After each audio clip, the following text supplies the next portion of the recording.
My name is Jocelyn Adams, and I have been looking forward to this family vacation for months, desperately needing a break after a demanding quarter at work as a marketing executive. My parents stole $47,800, lied about a family vacation, and committed identity theft, so I cut them off and took back my life. We're in Honolulu, sweetie. Why didn't you come to the airport yesterday? My mother's sweet, sugary voice on the phone made my stomach turn. I stood frozen in the middle of Dallas International Airport, with my packed suitcase by my side as the truth slowly set in. My mother said, "Sweetie, there must have been some confusion," but I could hear the lie in her voice. "Your sister made it just fine. We're all fine." I had just finished hosting important clients from overseas, and this trip was supposed to be my reward, a chance to relax and reconnect with my family. "What do you mean yesterday?" I managed to ask, my voice shaking. "When you told me the flight was today at 2 p.m. I have the text messages to prove it." The busy airport suddenly felt oppressive as other travelers hurried past me, their excitement for their own journeys only accentuating my growing devastation. Settled in at the resort now. Of course, my sister made it clear that Amy was their top priority and their golden child. I should have realized something was wrong when they insisted on making all the flight arrangements themselves, saying it would be easier that way. "This wasn't confusion, Mom," I said, my voice getting stronger as anger replaced shock. "Saki purposefully gave me the wrong date. You never wanted me on this trip, did you?" The silence on the other end was deafening. "Then, Mount Jocelyn, don't be dramatic." When I looked at my worthless suitcase, I felt tears welling up in my eyes, but more than sadness, I felt a burning anger rising inside of me. Families were embracing as they got ready for their own vacations, while I stood alone, betrayed by the people who should have loved me the most. I had been sending them money every month for the past 2 years, helping them maintain their lifestyle after my dad's early retirement,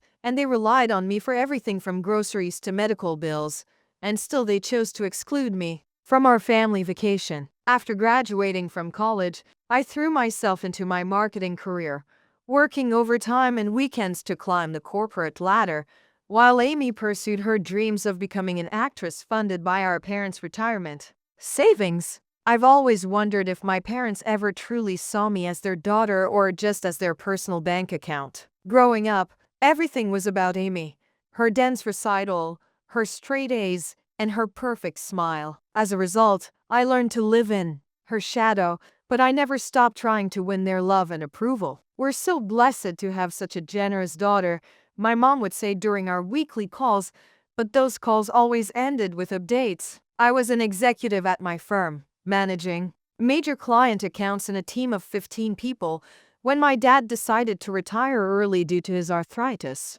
Their savings had diminished from supporting Amy's failed acting career, and suddenly they were struggling to make ends meet. Without hesitation, I stepped in to help. Every month, I sent them $2,000 to cover their mortgage and utilities. When unexpected medical bills arose, I covered those too. Last year alone, I gave them over $30,000, which I had planned to use as a down payment on my own home. Regarding Amy's most recent audition or her new headshot, they never inquired about my job or my life unless they needed something. 2 months ago, they mentioned organizing a family vacation to Hawaii, and I was excited. Dad had airline miles to spend, so they insisted on taking care of everything, saying, "Just focus on your big client meeting, and we'll take care of everything." I was a fool, so I even transferred extra money to their account to help cover the resort expenses because I told them that the least I could do was to imagine family dinners while watching the sunset.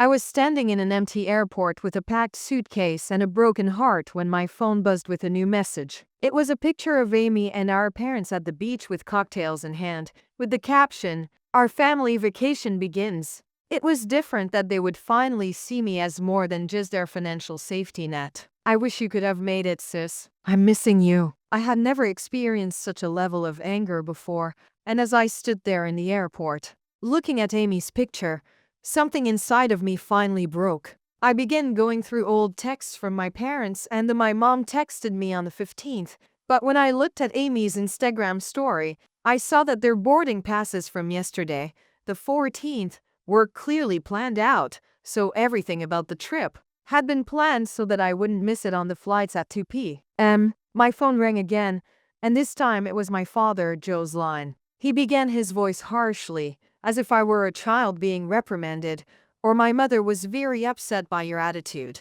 We made an honest mistake with the dates, and you're making this into a drama. You're a grown woman. You should. I laughed, but it was an honest mistake. Then, why did Amy know the right date? Why did you insist on making all the reservations yourself? Why have you been lying to me for weeks? Listen, he started, but I interrupted him. I just checked my bank statements last week, and I sent you $3,000 for this trip. Was that a mistake too?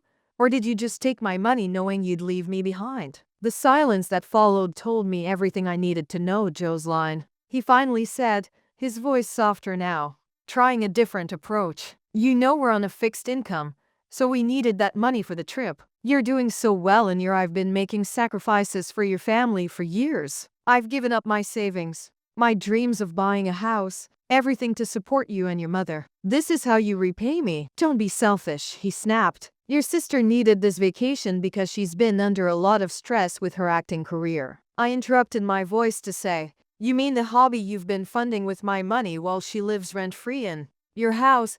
The auditions that never lead anywhere while I work 63 weeks to support all of you. The drive home from the airport was a blur of rage and determination, and I spent the evening documenting everything: screenshots of text messages, bank transfers, and a detailed spreadsheet of every penny I'd given them over the past 2 years because, disrespectfully, money has changed you, Jocelyn, and made you cruel. At that moment, something changed inside me, and even though the hurt was still there, it was hardening into resolve. Oh, you're right about one thing, Dad. I've changed, and things are about to change even more. Cost me. The following morning, I went to my bank and closed the joint account I had opened to transfer money to them. I then called the Human Resources department of my company to have my parents removed as beneficiaries from my life insurance policy. The messages began to pour in, starting with my mother's guilt trips. I can't sleep knowing you're upset with us. This is tearing our family apart. How could you be so heartless? Amy then added,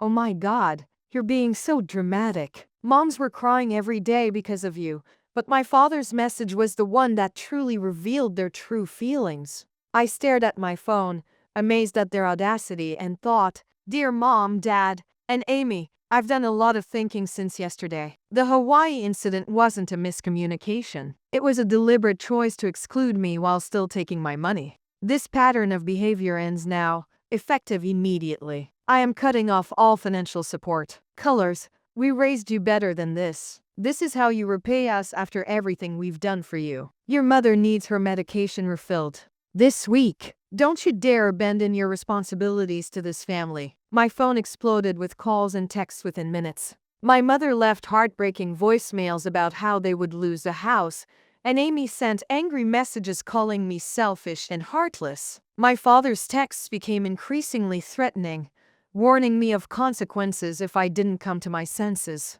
I blocked them all that evening as I sat alone in my apartment, doubt trying to creep in. The money I've provided was a choice, not an obligation. You'll need to find another way to cover your expenses. Do not contact me about money again. I need time and space to reevaluate our relationship. Establishing boundaries, but then I recalled that day in the airport when I realized they had planned and carried out their betrayal while spending my money. The following day at work, I received an unexpected visit from my Aunt Rose, my father's sister, who said, sitting across from me, my parents asked me to talk sense into you. I prepared myself for more guilt trips, but Rose shocked me by telling me what they did. Jocelyn, you deserve better than this. I've watched them take advantage of your kindness for years, so it's time someone told you the truth. Tears came to my eyes as she reached across the desk and squeezed my hand. 2 weeks after sending that email, I found something that made the Hawaii incident seem insignificant. Rose called me during my lunch break,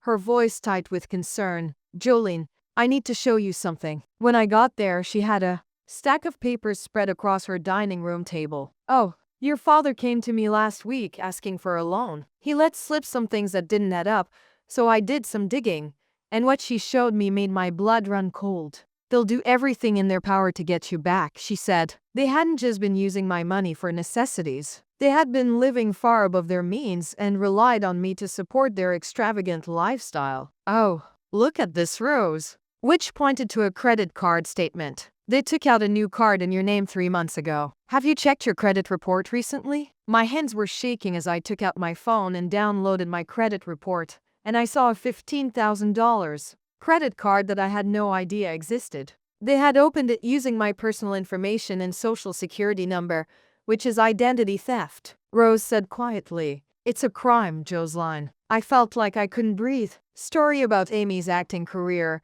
She hasn't even been in California for auditions, and she has been living at home and working part-time at a local coffee shop. The money they claimed was for her acting classes and headshot, but they have been using it for gambling. The room was spinning as the pieces fell into place, and when I asked questions, there were evasive explanations, guilt trips, and constant requests for more money. It wasn't just emotional manipulation. It was fraud. My mother's phone buzzed with a text message. Please, sweetie, we need to talk. Your father is experiencing chest pains from all this stress. If anything happens to him, it'll be your fault. I showed Rose the message, and she shook her head even more. They are desperate because their house of cards is collapsing without your money. But what should I do? Rose said that you have two options. You can file charges for identity theft, or you can deal with this privately, but you must protect yourself. I considered the years of making sacrifices for them, putting their needs ahead of mine,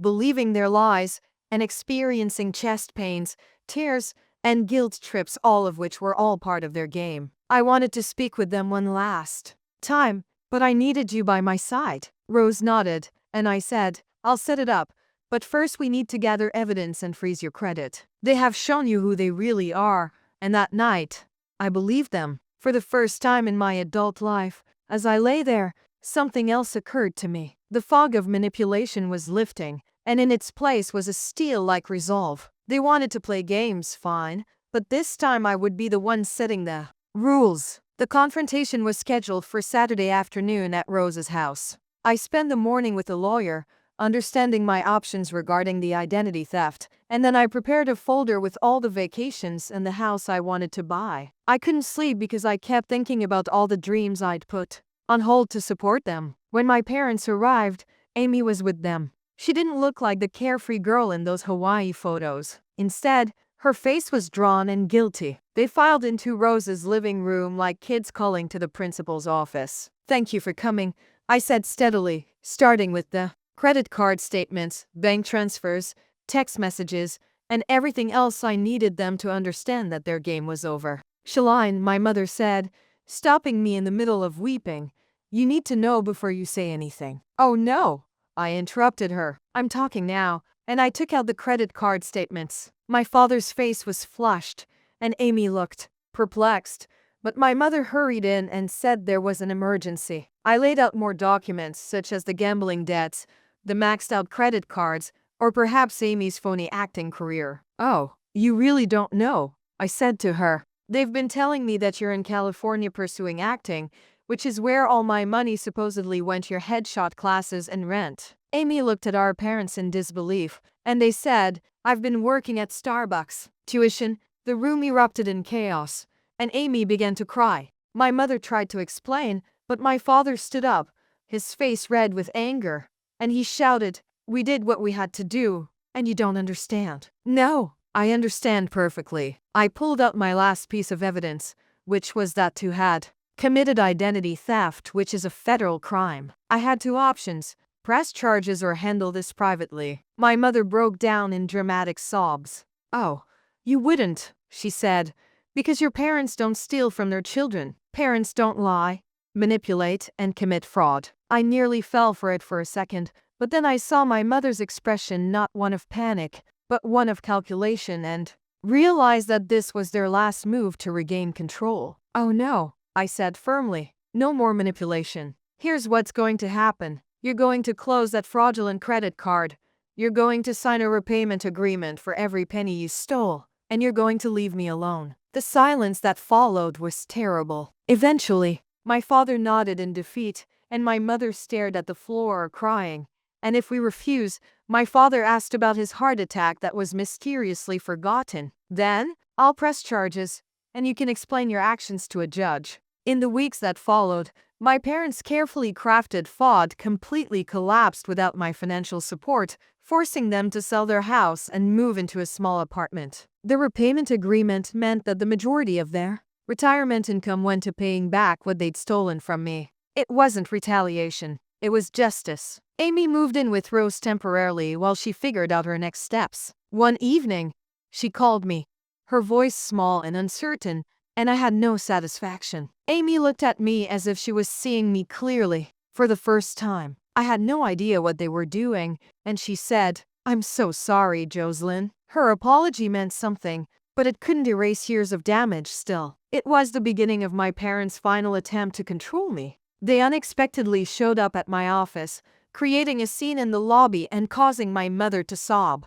"After everything we've sacrificed for you, I stood my ground in front of worried co-workers, and you lost me," I said calmly. "That's the only thing that matters, and it was your choice." Security escorted them out, and as I watched them go, I felt nothing but peace. Was no longer their emotional punching bag, their victim, or their ATM. That evening, I made a reservation for a trip to Hawaii just for me. I smiled at the irony that they had attempted to deny me a family vacation, but in doing so, they had granted me a priceless freedom. 3 months later, I stood on a Maui beach and watched the sunset paint the sky in brilliant oranges and pinks. This wasn't the family vacation I had dreamed of, but it was just what I needed. My phone buzzed with a text from Rose saying, "They're finally moving out of the house this weekend." I took a long intake of ocean air and said, "Tell her I'm open to having coffee with you when you're back." My parents sold most of their belongings, and the repayment plan was going slowly but steadily. Every month, they would send me a check not because they were sorry, but because they had no other option because the fraud charges I had suppressed would surface if they missed even one payment. My mother continued to send me heartfelt emails through various accounts like, "We're eating ramen noodles while you're living in luxury. Is this what you wanted?" I deleted them without answering, and their guilt trips had lost their influence over me at this point. Standing there on the beach, I finally realized that sometimes the happiest endings don't involve forgiveness or reconciliation. Sometimes they're about walking away and choosing yourself. My parents had planned this trip to Hawaii to hurt me, but instead they set me on the path to success. I had earned another promotion at work, and the energy I had previously used to manage my parents' chaos had now been directed toward building my own life. I had even begun looking at houses, a dream I'd put on hold for years while supporting their lifestyle.